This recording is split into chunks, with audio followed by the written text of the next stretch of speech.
ാണ് കാരണം കുറച്ച് ഒരു 10-15 ദിവസം തണലത്ത് വെച്ചതിന് ശേഷം ഏത് ചെടിയും വെയിലത്തേക്ക് വെക്കാവുള്ളൂ. പ്രത്യേകിച്ച് ഡേയ്സിക്ക് നല്ല വെയിൽ വേണ്ട ചെടി തന്നെയാണ്. എന്നാലും ഞാൻ ഈ പറഞ്ഞതുപോലെ ആദ്യത്തെ കുറച്ച് ദിവസം തണലത്ത് തന്നെ വയ്ക്കണം. ഇതിൻ്റെ റേറ്റ് 50 രൂപയാണ്. പൂവിൻ്റെ പിക്ചർ ഞാൻ വീഡിയോയിൽ കാണിക്കാം. പൂവായിട്ടുള്ള ചെടി ഇരിപ്പില്ല, അതുകൊണ്ടാണ് പൂവിൻ്റെ പിക്ചർ വീഡിയോയിൽ കാണിച്ചു തരാം.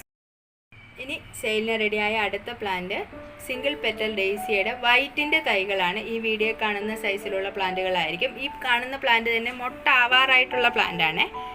പിന്നെ വൈറ്റിൻ്റെ മറ്റ് സിംഗിൾ പെറ്റലിനെ വെച്ച് നോക്കുമ്പോൾ എനിക്ക് തോന്നിയിട്ടുണ്ട് വൈറ്റിനൊരു പ്രത്യേക ഭംഗിയാണ്. കാരണം മഞ്ഞയും വെള്ളയും നിറഞ്ഞ ഒരു കോമ്പിനേഷനാണ്. അപ്പോൾ അതുകൊണ്ടാണ് തോന്നുന്നത് അതിന് നല്ല ഭംഗിയാണ്. പൂവിൻ്റെ പിക്ചർ പൂവായിട്ടുള്ള ചെടി ഇരിപ്പില്ല, അതുകൊണ്ട് തന്നെ പൂവിൻ്റെ പിക്ചർ ഞാൻ വീഡിയോയിൽ കാണിക്കാം.